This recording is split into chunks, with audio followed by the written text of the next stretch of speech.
MADT4BC is one of the key exploitable results under DYNABIC project, which is currently under development by Syntef with help of Technalia, Montemarch, and many other DYNABIC partners. The aim of this result is to provide a multi-aspect digital twin platform to build digital twins for critical infrastructure systems in order to guarantee their business continuity and prepare for disruptions. The core idea of DYNABIC is to make the data speak, to let the data tell us what is happening in the critical infrastructure system, what might cause disruption to it, and how we can prepare for it to guarantee the business continuity. To do this, we need to collect all kinds of data from the system to make a digital twin of the critical infrastructure system. But to get all this data from such complex and large-scale critical infrastructure system is challenging. There's so many different data sources which has different structures, different formats, and different ways to collect and to record them. And there are complex connections between the data. So even if we manage to get all the data, it's still a challenge for the data users to understand what we can provide to them, what they can get from this data, and how these data are connected with each other. Because of these challenges, for any target critical infrastructure system, there's a long way from you can get and collect all the data until eventually you have a digital twin that can tell you something.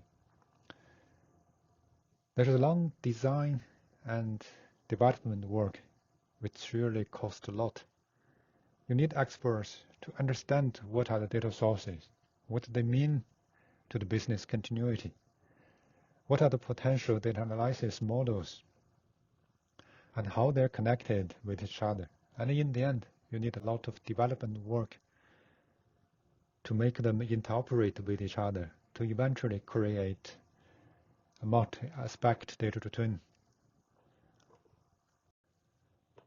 MADT4BC is a platform that will make your life much easier to build such digital twins for the critical infrastructure systems. It's not just a database where you report or upload your data there and hopefully the users of the data would understand how to use it. But instead, it provides the whole facility for the users to understand what it is inside the data. The key of it is a knowledge graph about the key assets of the system and how these assets are linked with potential data sources. It has a Tensible backend where you can easily put different data sources or different data analysis models. And whatever you add into it, you will get intuitive understanding through the also extensible dashboard.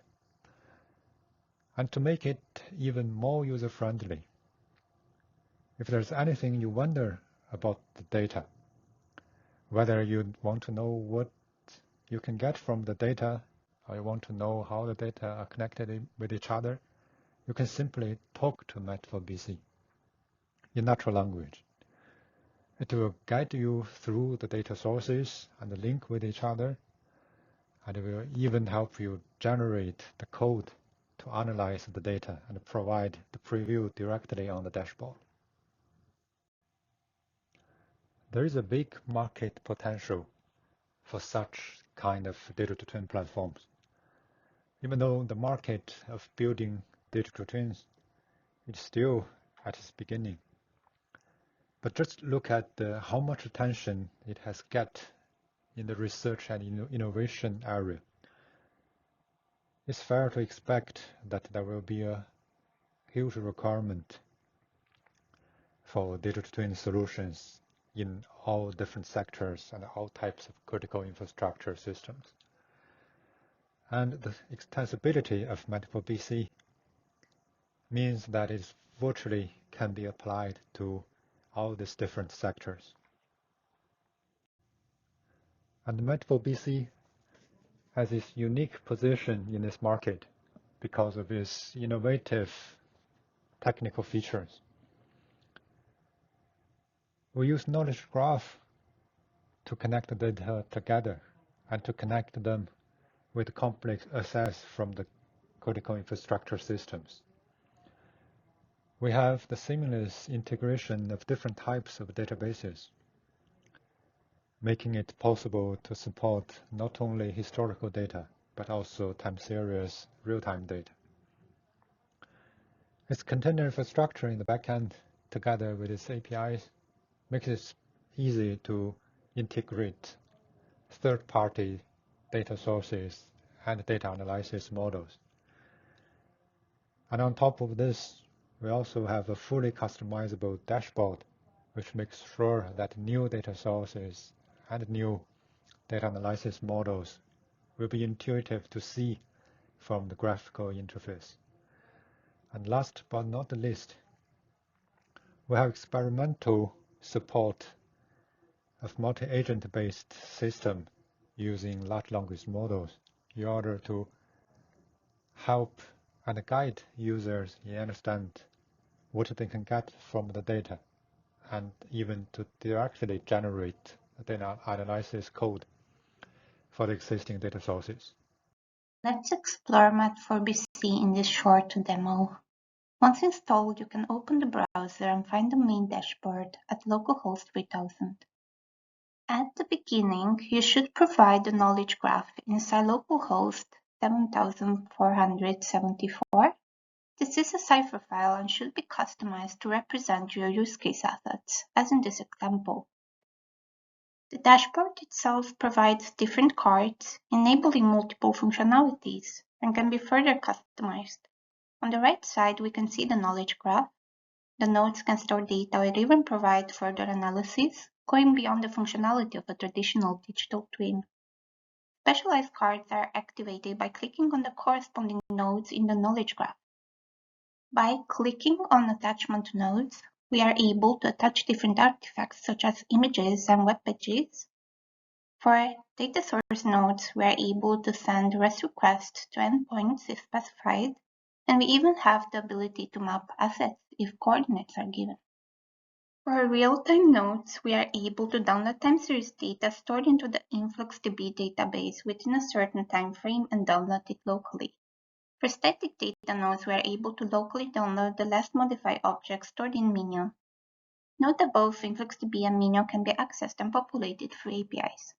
The statistics node will display a table with general statistics about the last network file that is stored in the static node, including count, mean, standard deviation, min-max, and quartiles.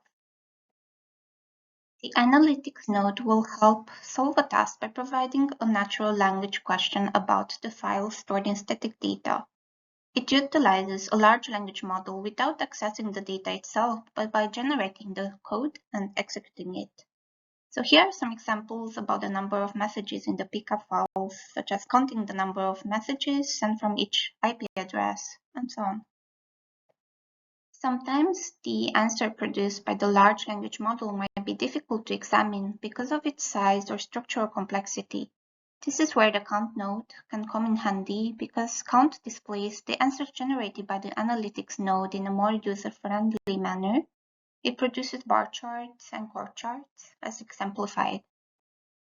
This was our short introduction on MADT4BC, or multi-aspect digital twin in DYNABIC.